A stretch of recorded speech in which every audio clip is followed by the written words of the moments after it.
We are going to discuss small business startup and financing requirements. Introduction. Self-evaluation. To start a small business, you must be fully convinced that entrepreneurship is for you. We are going to go through a small exercise in self-evaluation to be sure that entrepreneurship is for you. Is entrepreneurship for you? Starting your own business involves risks, but the reward is equally high. As a result of this, you must answer these questions dispassionately, to your own satisfaction and based on your inner conviction. 1. Are you the right sort of person to start a business of your own? 2. Are you a self-starter? It will be up to you, not someone else telling you to develop projects, organize your time and follow through on details. How well do you get along with different people? As a business owner, you will need to develop good working relationships with a variety of people, including customers, suppliers, staff, bankers, lawyers, accountants, and/or consultants. It is in the interest of your business that you do not take a disliking to people because of what you think they are thinking. Mind reading is not a good people tool. How good are you at decision making? As a small business owner, you will constantly be required to make decisions, often quickly, under pressure, and independently. Do you have the physical and emotional stamina to run a business? Business ownership can be challenging, fun and exciting. But it is also a lot of challenging work. Can you face 12-hour work days 6 or 7 days a week? How well do you plan and organize? Research has shown that most business failures are the result of poor planning. Good organization and management of finances, inventory, schedules, and production can help avoid many pitfalls. The ultimate success of the business depends on the entrepreneur's planning for her/his own success and management succession. How will the business affect your family life? The first few years of business startup can be hard on family life. It is a great moral and emotional help if you have the support of your spouse. Owning and managing your own business can also create financial difficulties for the family at the initial stage. And a good percentage of spouses, especially male, are very uncomfortable with the financial success of their spouses. Why most people start their own business? Having evaluated yourself and concluded that you have what it takes, you should know that for most entrepreneurs, the advantages of owning your own business far outweighs the risks. Diamond suit: you get to be your own boss. Diamond suit: hard work and long hours directly benefit you, rather than increasing profits for someone else. Diamond suit: earning and growth potential are far less limited. Diamond suit: a new venture is exciting. Running a business will provide endless varieties, challenges and opportunities to learn. Diamond suit: evaluate the business idea. Starting and managing a business takes motivation, desire, and talent. It also takes research and planning. Like a good game, success in small business starts with decisive and correct planning and step-by-step implementation. There may be mistakes, hopefully not fatal, It takes skill, discipline, and hard work to gain advantages and stay in. It will not be overstated to say that you should invest the needed time, upfront, to explore and evaluate your business idea goals. Then use this information to build a well thought out business plan that will help you reach the goals. The process of developing a business plan will be treated at another segment of this program. Your plan will become a valuable tool to help you convince other investors like banks to come into your business, since the plan should also provide high point to gauge your success. Before you get started, go over your reasons for wanting to go into business again. Some of the most common, in addition to what you already have, may include: you want to be your own boss. You want financial independence. You want creative freedom. You want to fully use your skills and knowledge. Next, you need to determine what business is right for you. Ask yourself these questions. What do I like to do with my time? What do others say I am good at? Do I have any hobbies or interests that are marketable?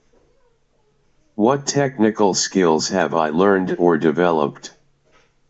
How much time do I have to run around? Then you should identify the niche your business will fill. Conduct the necessary research to answer these questions. Is my idea practical and will it fill a need? What is my competition? What is my business advantage over existing firms? Can I deliver a better quality service/product? Can I create a demand for my business? The final step before developing your plan is the pre-business checklist. You should answer these questions. Your specific business. What business am I interested in starting? What skills and experience do I bring to the business? What services or products will I sell? Am I buying into an existing business? Planning and research.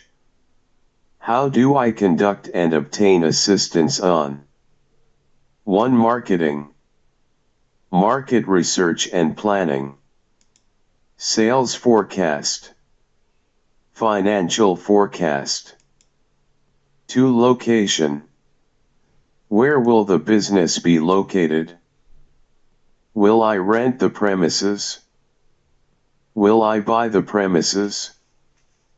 3. Equipment and supplies. What equipment/machineries will I need? Where do I buy the equipment/machineries? 4. Resources. What are my resources? What financing will I need? Your answers will help you create focused, well-researched business plan that should serve as a blueprint. It should detail how the business will be operated, managed, and financed. Sourcing business finances. Many prospective entrepreneurs have promising business ideas and plans. However, the capital necessary to initiate their plans may not be readily available. As a result, many prospective small enterprises never become operational. Almost as a rule, new businesses need finance to cover both their capital for long-term investment, for land, buildings, equipment, etc., and for working capital, the day-to-day expenses, before the business will generate enough cash to make the operation cash self-supporting. The primary source of finance for most small business owners is personal or close family money. However, with sound preparation and planning, financing can be obtained from other sources. The two primary sources of financing for startup enterprises are 1. Equity, the owner's savings, and 2. Loan, borrowing from lending institutions, OPM. 1. Equity financing. The primary source of equity financing for most entrepreneurs is their personal savings. This means that prospective business owners must save before starting a business. They must maintain this habit of saving as an integral part of the business goals. Another popular source of equity is money from family and friends. However, there are a few points to consider. For example, will they want to or be able to get involved with operating the business? What will happen if the business doesn't succeed? Equity financing can also come from partners. However, partnership relationship must be legitimized. A partnership without an agreement is a setup for future problems. 2. Loan financing, OPM. When equity capital is not enough, the entrepreneur has the option of borrowing from other sources. Lenders will usually lend to people they know and trust. Assess the risk associated with each particular project. They don't lend if the risk is too great. Most lenders will therefore review the business plan carefully. Right now, there is little OPM for the Nigerian entrepreneur. Borrow from lending institutions. Things to consider in applying for a business loan. Amount and type of loan. Purpose of loan. Creditworthiness and integrity of primary project promoter. Capability of the promoters. Repayment period. Security, and/or guarantors. Customer status with banks. Different lending institutions have different procedures which have to be followed by the loan applicant. While lending institutions want to help potential borrowers, these institutions have to be assured that repayment of the loan will take place as agreed by the borrower. It is necessary to understand the following factors that are taken into consideration when appraising a loan application. How much capital do you need? Calculating the amount of capital required for equipment or the purchase of premises is straightforward. However, calculating your working capital requirement may take a little more effort. The working capital is the business's current assets, stock, cash at the bank and debtors, and bank overdraft. This information is summarized on the balance sheet, as the finance required for the short-term running of the business. The amount of working capital needed will vary during the course of the year, and even during the course of a month. As a rule of thumb, it makes sense to aim for minimum working capital of a month's average sales multiplied by the number of months it takes to collect payment. Creditworthiness and integrity of the borrower. Can the borrower be trusted? Capability. The business profile of the applicant becomes an indicator of the entrepreneur's capability to operate the project with professional expertise and effectiveness. Capability characteristics help the lender to understand whether the borrower will be able to utilize the loan for the intended purpose. Repayment period. This is a very important requirement both from the borrower's and the lender's standpoint. The lender needs to know whether the offer of the borrower to repay is realistic. The lender can ascertain this through the financial projections supplied by the promoter and advise on a realistic repayment period, and other details such as the amount of monthly installments that the project can bear. Security/guarantors. Security or collateral for the loan must be acceptable to the lender. Even if all other conditions are fulfilled, the lender may not grant the loan if security conditions and terms required by the bank are not adequate. This is especially true when applying for a business loan for the first time. Business plan. This is the major instrument used by any lending institution to decide whether an applicant deserves the loan. There is a whole session in this program devoted to business plan, so we will only mention it here. A business plan discloses whether the intended business is viable or not. The lender always appraises the business plan presented by the applicant and comes to his own conclusions in assessing the viability of the proposed business. A very significant aspect is the cost involved and the cash flow, as well as financial projections. These indicate whether the project can generate enough money to meet its financial obligations. These results will indicate to the lender whether the loan is safe. Rule of thumb for borrowing and relating to banks. Be ready to answer questions about your business, and be ready to highlight your financial performance both in the past, if an existing business, and in the future. Bring your consultant/accountant or BDS service provider, if you have any. Be prepared to tell them why you need the money. Have the details of your business plan's executive summary at your fingertips. Be ready to discuss terms of payments, negotiate on amounts and interest rates. Keep your lenders informed on the status of your business, the good and the bad. If you are unable to make a loan payment on time, call your loan officer in advance. Advise him/her of the problem and request the extension you need.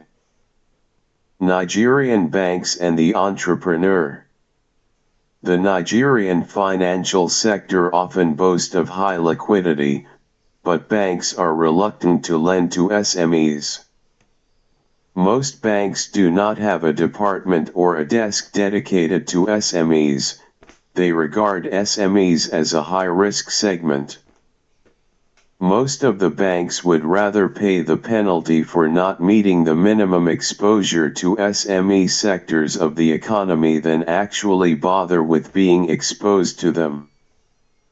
Available short-term loans are usually approved for larger SMEs that engaged only in trading, rather than those in the productive sector. Lately, banks like Access, Citibank, UBA, and GTB have said they have piloted specialized SME lending initiatives. As at the beginning of the third financial quarter of 2008, none of these banks has SME targeted package that lends for less than 17%. The MFIs lend for over 25%. In addition, the SME's 10% set aside that was unilaterally reduced to 5% by the Bankers Committee has been moved into an SME fund at the CBN. The modality for releasing this fund into the SME sector has not been fine-tuned yet. Now, we also have the Bank of Industry, BOI. Thank you.